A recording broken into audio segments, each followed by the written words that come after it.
positions. 11, they should be treated as such. The Bears are back, baby! Hello and welcome back to i75Live, episode 51. Just a quick, I know we thanked everyone last week, but thank you again for the people who commented, shared for episode 50. That's a pretty big deal to us and to the people who are involved in this, so thank you again.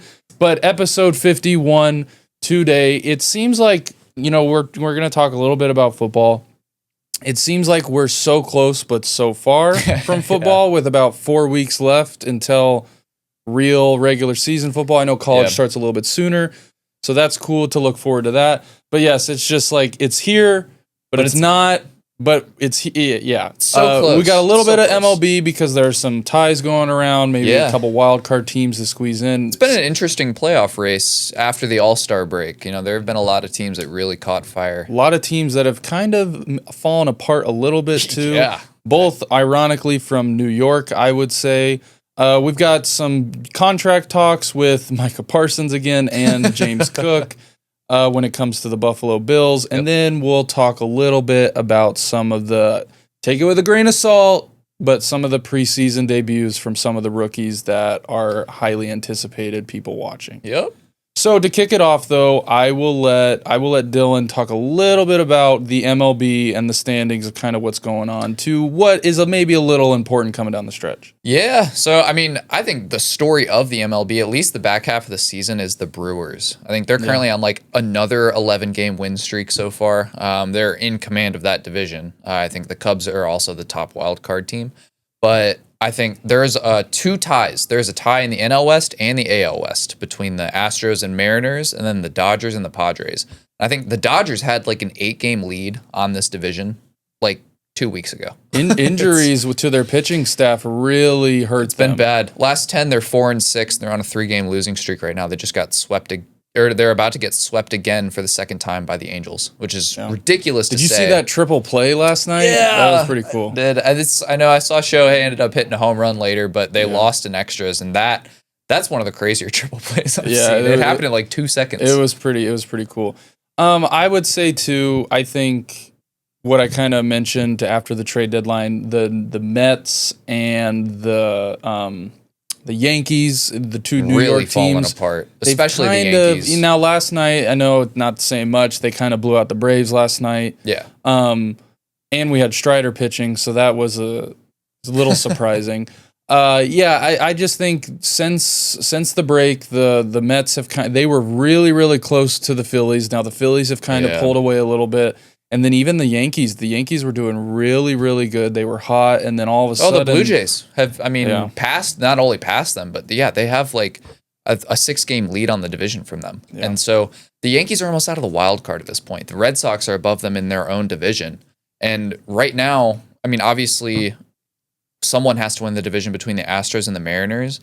The Guardians could slip in instead of the Yankees. It's crazy to say that with how much money the Yankees spend. Well, and the other team too that I kind of feel bad for is the Reds, because they're having to deal with Milwaukee, who has the best record in baseball, and then you're dealing with the Cubs, who are doing really, really, and then the Reds are having a pretty good season this year for the amount of money they spend and just what goes on with that small market team. Yeah. So I feel bad for some of our buddies who are Reds fans to where it's like as soon as they kind of have a pretty good year, they've got the Cubs and the Brewers having...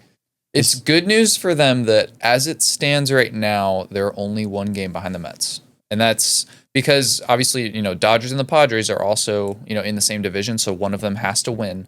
But right now, those 3 wild card teams are the Cubs, Padres, or Dodgers, or then the Mets or the Reds. And it's always interesting at the end of the year with the MLB season. At least those last 2 weeks. I know we really do wait the entire summer to get some real meaningful baseball action. Really, it's just kind of, they play every single day damn near. So it's really hard to pay attention fully until the games really mean something. And we're getting to that point. We are, especially coming down to the wild card race and some of these teams trying to, squeak in there at the last second. Yep. This is, I would say, an exciting time. And then, October comes around, and I think playoff baseball's Oh, it's great. It's a great thing. So yeah, we'll keep an eye on that when it comes to wild cards. Still a lot of time. It seems like it's, again, like with football, it's so far away, but it's so close. It's getting there. But go into the NFL, though. James Cook, this happened right before we came into the studio. It did, and it's been he's been holding out a little bit, then showing up, and people were speculating he was in full pads yesterday, so obviously a deal was probably been made, and we found out this morning that a deal has been made. $48 million deal, $30 million guaranteed. Yep, over 4 years. Yeah, I mean he's right in line with Josh Jacobs. Yeah, that's what I was going to pretty much the exact same deal that Josh Jacob got from the Packers last year in free agency. Which I think he deserved it. Yeah. Was he a little he had like 20 touchdowns last year? And I don't think he's going to be able to repeat that. It's like kind of Saquon, to where there's no way Saquon's going to be able to repeat what he did last year. But I think he's a great running back on a team that has a core nucleus. They're trying to keep it intact with Josh Allen, with, who's the linebacker they have? Matt Milano. Matt Milano. They've got plenty of players. I think they have a good core now of veteran players. Draft well. They have the guy from Kentucky that I know he went down with a knee injury, but he should be back. There's some news that he may end up on IR. I know they haven't released anything yet, but it's an LCL sprain. I don't think he tore anything. Yeah. But, I mean, knee injuries in general, especially for a position like cornerback, you need your knees. But this was, the James Cook, though, this was much deserving. So, round of applause for him. And he settled. Like, he wanted $15 million a year, too. Like, I think Saquon's getting 20. I want to say the other running backs at the top, McCaffrey's getting like 18 or 19. And so he really is, I think he's like right inside the top 5, if not right outside the top 5 highest paid running backs. Well, and I'd say that's accurate. To me, I do too. To me, it's also like you get to play with Josh Allen, you get to play with the Bills. I'll take a little bit less money to know that there's a really, really good chance I'll be playing no stacked boxes in January. Yes, that too. So I like this. As being a Patriots fan, it sucks, but I think James Cook is a great player for fantasy, for just football in general. He's going to live up to that contract, I think. Now onto a player that has not signed a deal, and actually I couldn't remember if this had happened after we already filmed last week. I know we didn't really mention it though. Micah Parsons has officially requested a trade from Dallas. Yeah, that was a couple weeks ago. And Jerry Jones is too busy comparing the Cowboys to a soap opera. Quite literally. We wish we were kidding. Well, maybe we don't wish we were kidding, because Jerry Jones truly is the gift that keeps on giving. I seriously think we should get like a fat head and put him up in the corner somewhere. I hope he lives to be 180. I love making fun of him, and I love talking about him because it's so funny. Like you can't make up what he's saying. Well, let's speaking of which, let's just play the clip. This is the most recent Jerry Jones spiel. I do believe if we're not being looked at, then I'll do my part to get us looked at. The Cowboys are a soap opera, 365 days. The screening will begin when it gets slow, I'll stir it up. Please take your seats. And so it's wonderful to have the great athletes, have the great players, but there's something more there. There's sizzle, there's emotion, and if you will, there's controversy. That controversy is good stuff in terms of keeping and having people's attention. He's incredible. He really is. Like, I mean, who else? When it gets slow, I'll stir it up. Like, what? It's like he's like on like Love Island or like a reality TV show, and it's just, oh yeah, here we go. I'm gonna stir the pot, gonna make some controversy happen,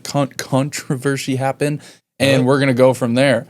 So that controversy's good stuff. That's what he's saying. And this, we're America's team. We have to do this. We had to get people to still talk about us. Oh my God. Never change. I'll say it till it never change, and continue to let us make fun of you. I genuinely think, like, if any of his press had the balls to ask him if what he truly cared about was football or if it was money and attention, because, obviously that would be the last question they ever ask in the Dallas Cowboys facility. But I think it'd be worth popping the question just to see what he says.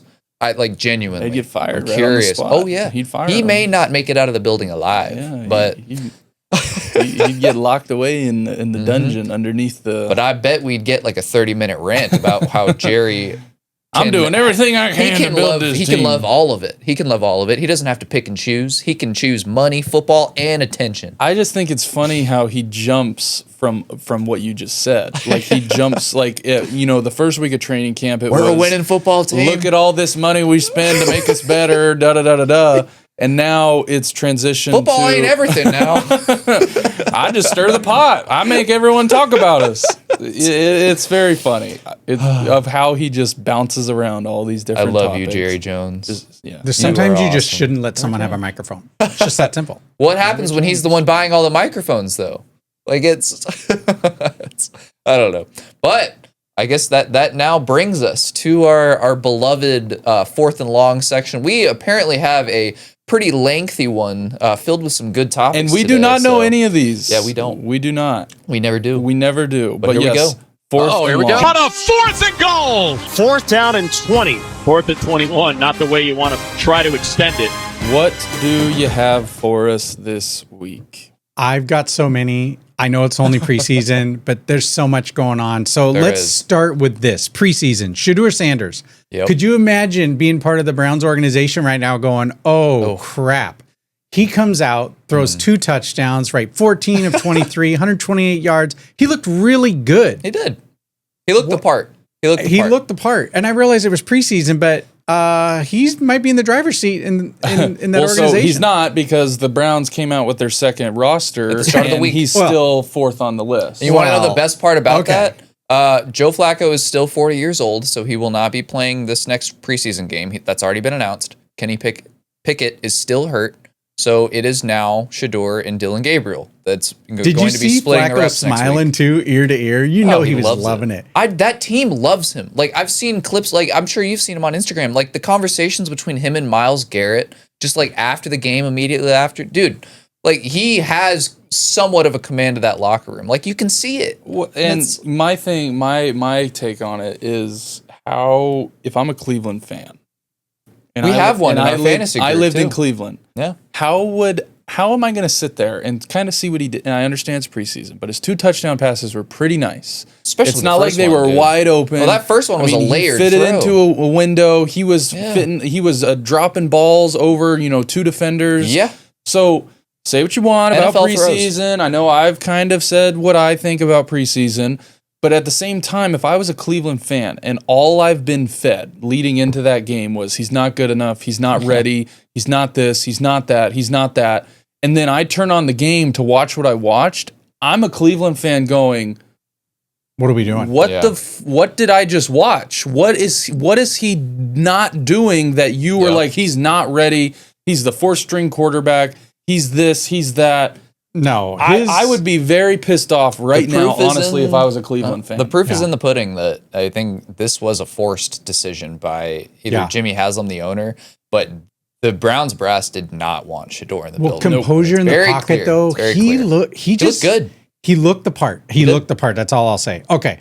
Another one here. Another quarterback that came out first NFL game. Preseason. Tyler Show, right? He went 15 to 22, 165 yards, right? Had a touchdown.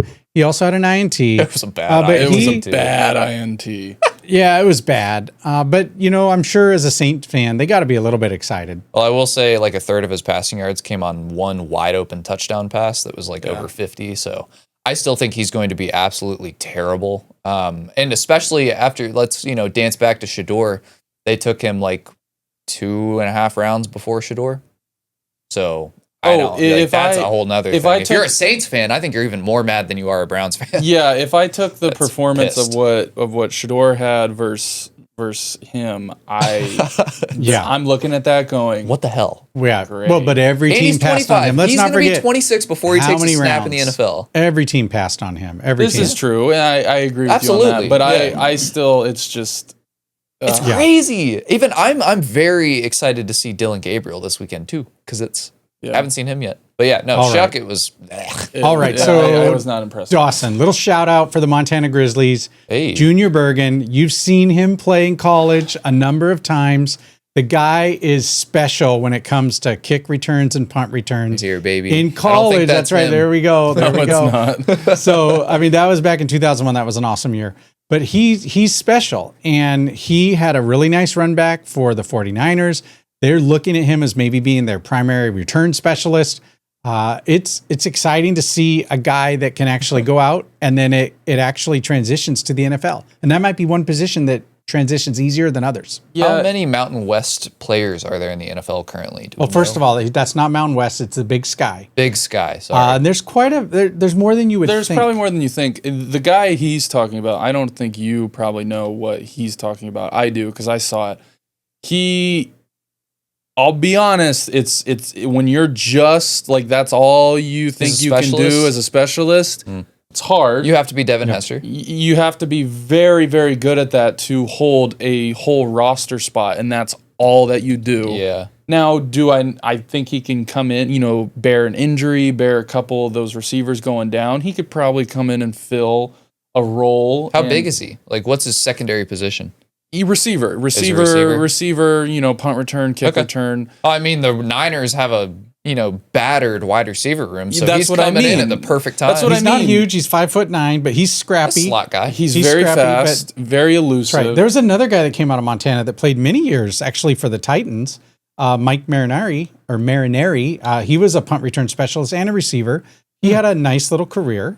So Montana they put out some good receivers. I hope and I wish, just because he's from Montana and we watched him play a lot, that he does make the team. It would be really It'll be cool. I hope he does too. I hope he does. It's very hard though in the NFL to hold a roster spot, and that's kind of your primary job of that's what I do. So that's true. It's an uphill battle. So speaking of Montana, I got to bring up a coach that has been in the NFL, success in the NFL. He's out of the NFL. He just won a huge court ruling. I don't know if you guys heard, but the Nevada Supreme Court ruled in John Gruden's favor against the NFL. Yep. We might see John Gruden again. A lot of people would say, regardless of what's happened, he's an offensive genius. He is. Would it be cool to see him back in the NFL again at some point? Because it may happen now. He said earlier this week that he's been dying to coach in the SEC. That's where he wants to be, apparently. I bet he'd take anything, but he's been alluding to the fact that he really wants to coach SEC football. I want him in He's Miami. really, really made a brand and name for himself Barstool helped revive outside him. of football. Yeah. To where I'm sure everyone's seen the videos of him unpacking all the team gear that he gets sent from all the different schools. He's now Barstool Gruden. Yeah, he's really kind of shown like, hey, this is a normal dude. He made a mistake. So what? We all make mistakes. He just had the limelight on him. He really was. Now they're saying the scapegoated, too. NFL, this is what the court ruled, that the NFL released all this stuff on it. They leaked it on purpose. It was very strange. Yeah, so we're dealing with this, but we still have no suspension for Rasheed Rice. Rice. Exactly. Oh. Exactly. They were they had their hands tied. They were more focused on the John Gruden thing. Yeah. Okay, so speaking of what John Gruden loves, which is quarterbacks. So quarterbacks that started in the preseason in week 1, is it good? Is it bad? Does it depend? I mean, look, you got Michael Penix. I don't understand why the guy didn't start, honestly. Yeah. Mahomes actually did start for 48 seconds. Threw one pass. Tua started that opening drive, which I thought he looked pretty good in that opening drive. He had 2 drives, actually, I think. Oh, maybe? One or Okay, 2, so, yeah. but what's your feeling on that? Should like these quarterbacks, should certain quarterbacks, maybe based on last year's performance, be starting a few of these games? Joe Burrow played like 2 full drives. I think, and again, and because And Jamar, he had a touchdown pass to Jamar. Oh yeah, Jamar had 2. I don't know, Joe had 2 touchdowns, but yeah, Jamar had a touchdown. For the teams that specifically are starting out slow every year, need to do it. It's not like some of these football teams in college that they get 2 or 3 weeks of patty cake games where they can go out and play non-conference. From week 1. Some teams, you have a divisional matchup sometimes week 1. Well, the Bears start with 2 of them. For example, like what you just said, hold on. The Falcons play the Buccaneers week 1. Yes. And you're telling me that you're not going to play. They haven't played any of their starters through and they've said they're not going to. For any of their games. I think it's a mistake. I really do. Oh. And they're viewing like the joint practices and kind of the scrimmage stuff as going on, their best on our best in practice. But to me, it's just you have a quarterback who only played a couple games last year. When you were this close to the playoffs, your defense let Bryce Young put 40 on you in the last game of the year when you had to win to even have a chance to go to the playoffs, and you didn't. So to me, even the Bears, like I think Caleb Williams should be playing at least I think he's one playing drive a game. I think he's playing next week. We play the Bills. But you bring that up. Ben Johnson said something similar, but I still saw quite a few starters out there. But yeah, he just said, for the joint practices that the reps against the ones are kind of, even though it's not in a stadium setting, that, you are getting real game reps, but I think you need both still. And so I do think the Bears, for one, will be playing starters this next week.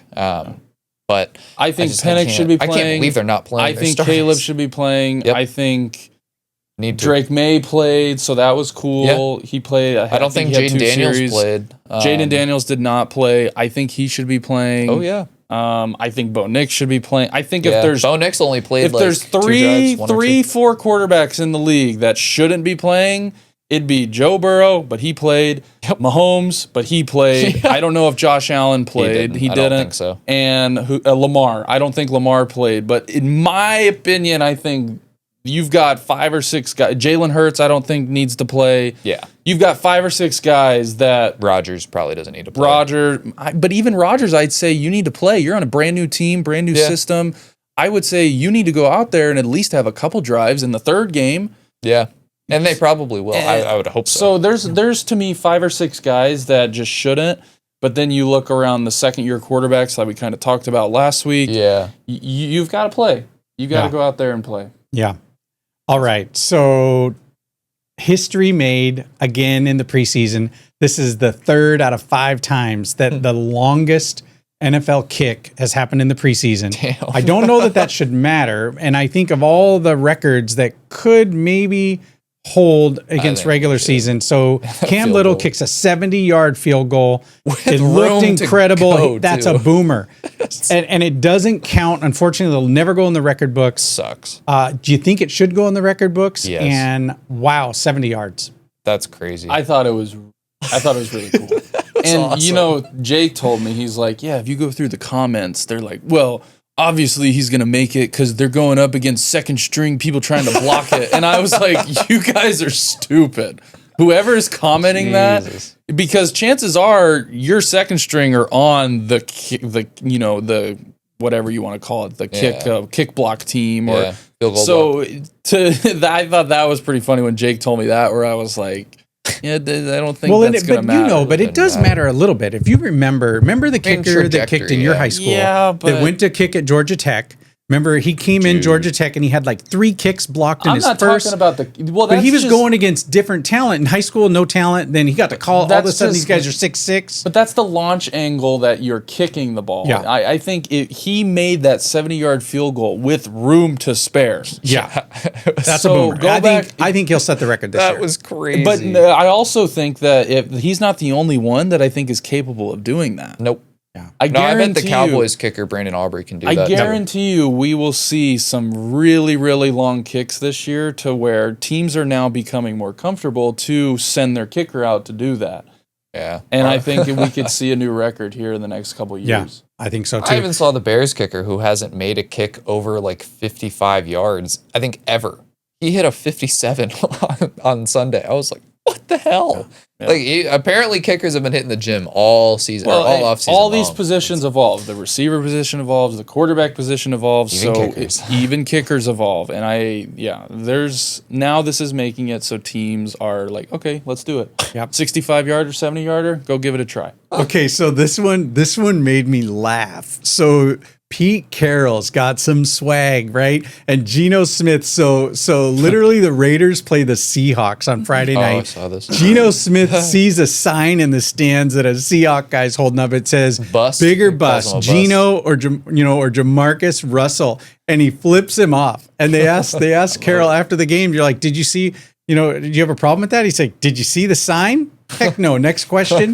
That's so awesome. The swag is back in Vegas. Are the Raiders going to be fun to watch finally? They might be. Pete Carroll is going to live till like 150 years old and still be running around on the field. Dude, wouldn't doubt he's it. like 80 almost, and he's still doing it. Yeah, I'm all for it. And to me, that's the Raiders.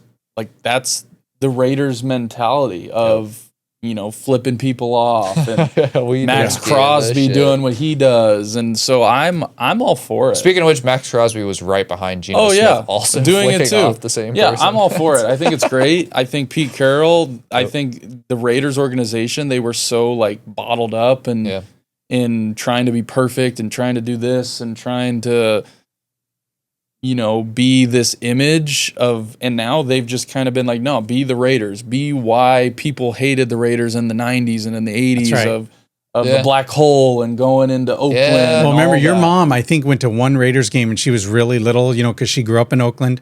And after that one game, Grandpa said, "You're not." No, it was only for the boys. It's It was like one only of for the boys. it's like- It was a rough experience. It's like one of those things to where I would never go to a Philadelphia Phillies game wearing a Braves jersey in Philly.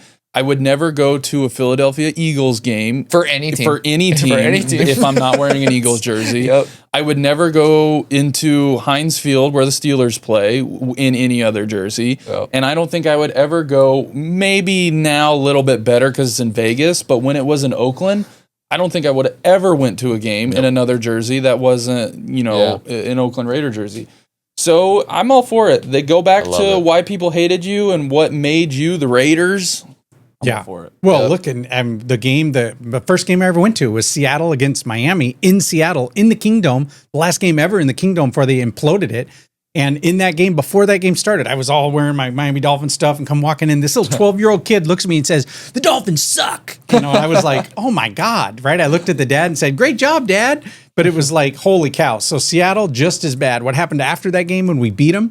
The way they were grabbing people's flags and throwing them down on the field from like the 300 level. Too. I mean, they were Back like then. Seattle fans aren't very nice either. So, okay. So let's talk about gambling a little bit and Ooh, I like gambling. parlays. So did you hear about some of the fans throwing a conniption fit over the fact that the Lions-Falcons game, after that brutal injury, they called the game, and some of these guys are like, "You screwed up my parlay." Like, I mean, at what point does gambling cross the line? All I'm going to say, there is no line with if gambling, you're gambling on unfortunately. players that were playing in a preseason game in the fourth quarter, first off, I don't even know how Dial the number. I don't even Dial know how the you number, got like, now. those player props. I wasn't aware that they did preseason props. Maybe they didn't. Maybe they're just complaining about the over/under or the total point I don't know. scored. That I'm sure they do. But if you're complaining, No. You remember last year, the thing that Gavin brought up. We should have done that this year. You remember Gavin hit a huge parlay. This is off topic, but about preseason. You were in the group chat too.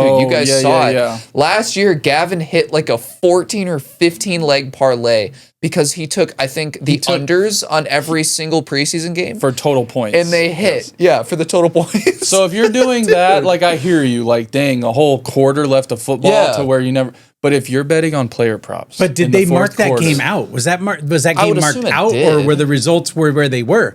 That's what I think people might have been mad about. Like, did they just can't? You know how when a player I cancels, would assume and that it probably just ended where the game ended, and all. Yeah. the Because stats- imagine was if you had a almost over. 6-guy parlay and you hit 5 of them, and then that one you were winning, and then they slashed it out. There's no way that game you was were almost over, betting right? on player Well, props. there was like It was in the 11 fourth minutes quarter. left. It was like 11 minutes in the There was fourth a quarter. good chunk. So fourth anyway. quarter preseason game, you don't even have a winner if the score is tied at the end of the fourth quarter. So it's I can see It is being what it is. mad about the over/under or the total points scored, Yeah. but if you're betting on player props, why are you taking an over on a preseason Yeah. game anyways? Yeah.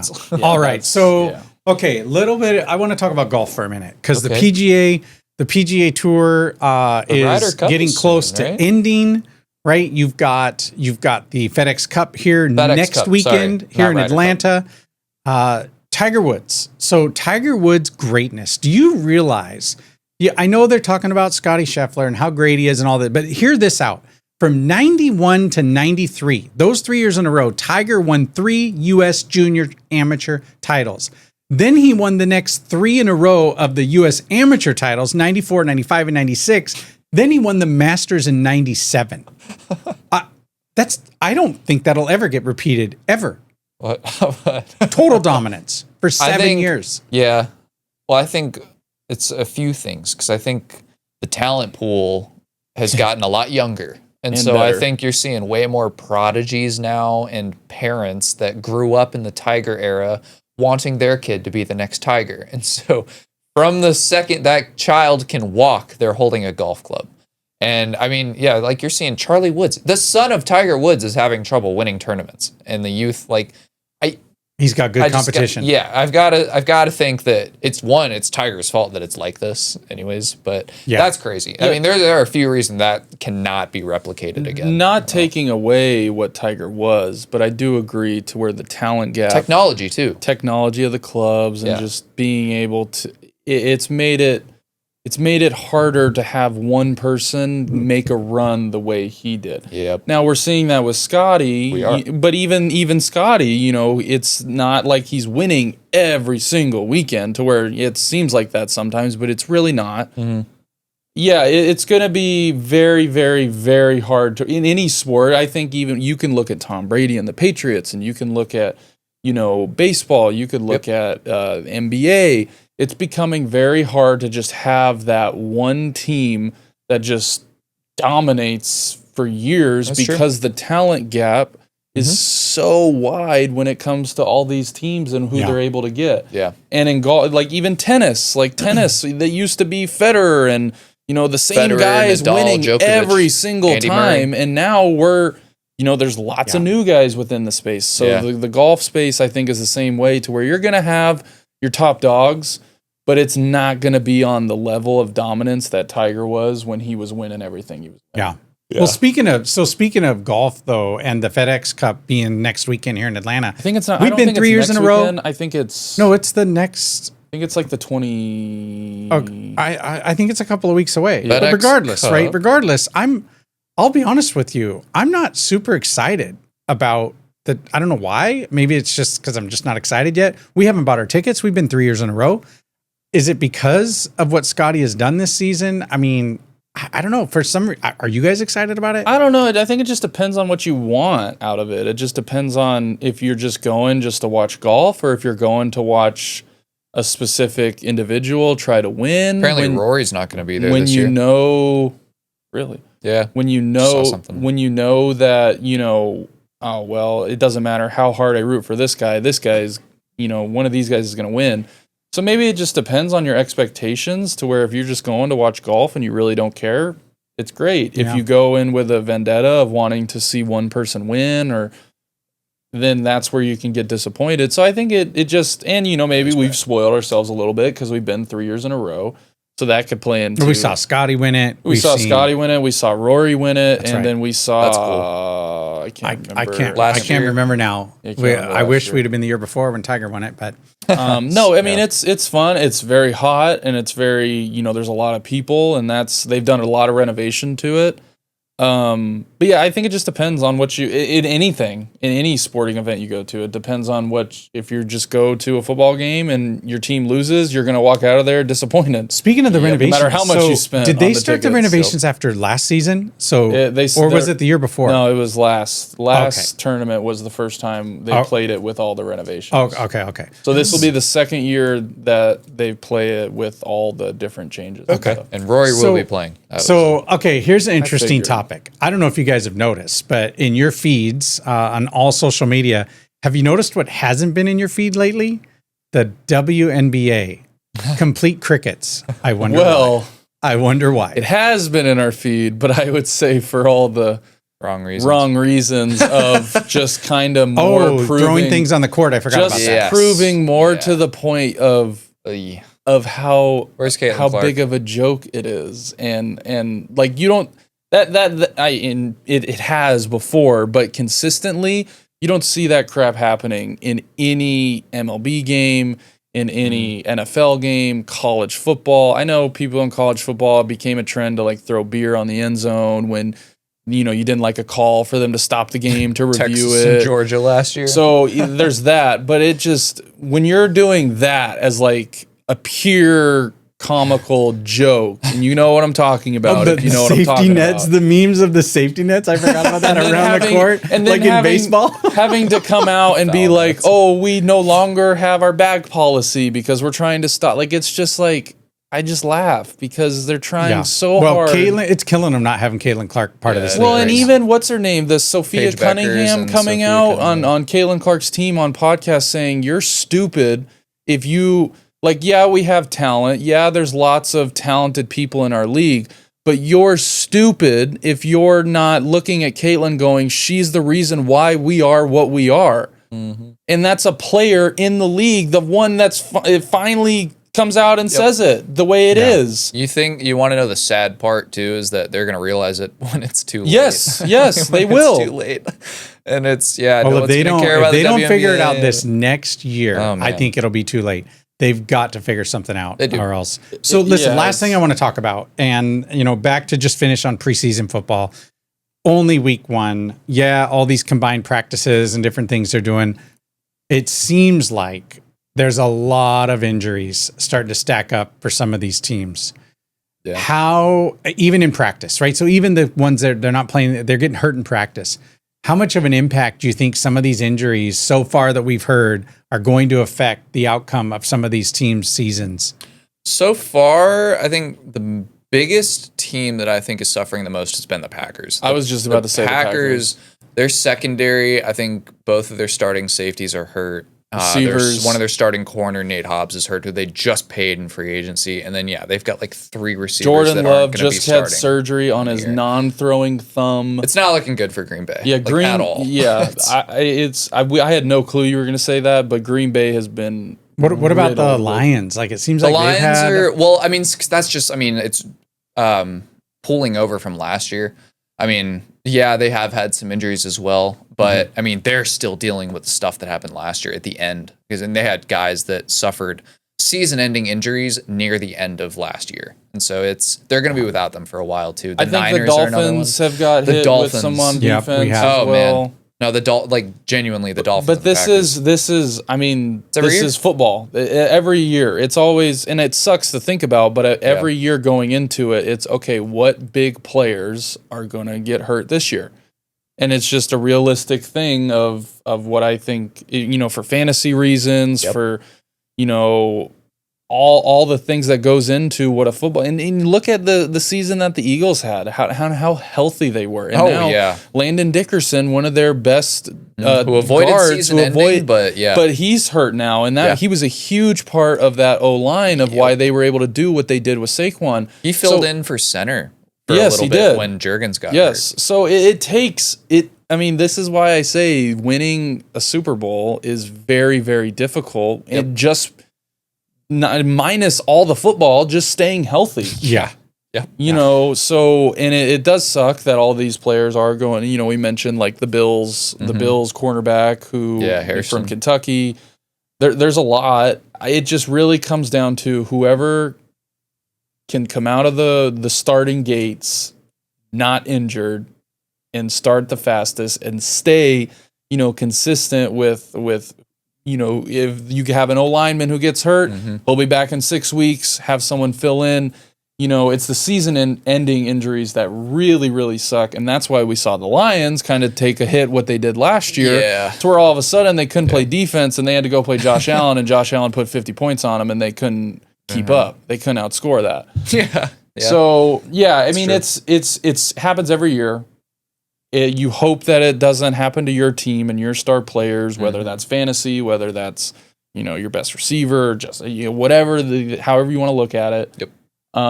It does suck though, because I wish if I could take anything out of football, I've said it for years, it'd be injuries. Yeah. I do think the NFL needs a second bye week. I think that would help mediate things a little bit. I think realistically, that would extend the season. Goodell wants. I mean, we've heard the layout of how they want it. 2 preseason games, 18-game season, 2 bye weeks, and then the Super Bowl falls on President's Day weekend. It'd be perfect. You get a 4-day weekend or 3-day weekend on Super Bowl.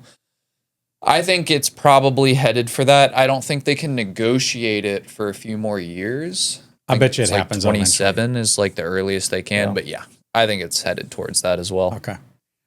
That's all I've got for this week's long one. Fourth and long. That was a good one. Job. Well, that will wrap up our episode 51. It was a little bit shorter one today. Like I said, we're trying our best to really, like, football's here, but it's not. Yeah. We're trying not to overreact to some of the preseason. I have started to really dive into fantasy stuff because I know we did that last year. I've got a group of my guys that I am wanting to talk about. It's going to suck talking about it with you because you're damn near in all my fantasy leagues. So unfortunately, that kind of sucks. And I know all of the guys that are in our leagues watch the show.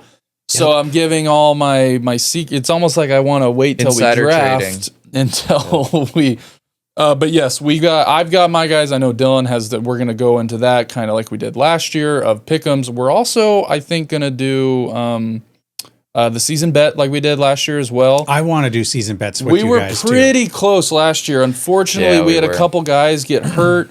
Dylan was spot on with Saquon with total yards. Needed it. Like destroyed that too. number. What were the payouts on those? How much would you guys bet? Oh, I don't know. I think we had bet Derrick $20 Henry rushing to win. touchdowns. So what was the I think payout? it was like 20 times 25. Oh, wow. 25 $500? times your money. Okay. Would have been So $20 to win I want to do a bunch of 500. those. Close. Kyle Pitts came close with the touchdowns. I know we had that last year. Derrick Yeah. Henry, you had Derrick Henry's rushing Rushing touchdowns. touchdowns. He hit that Cashed like in like week 11. yeah.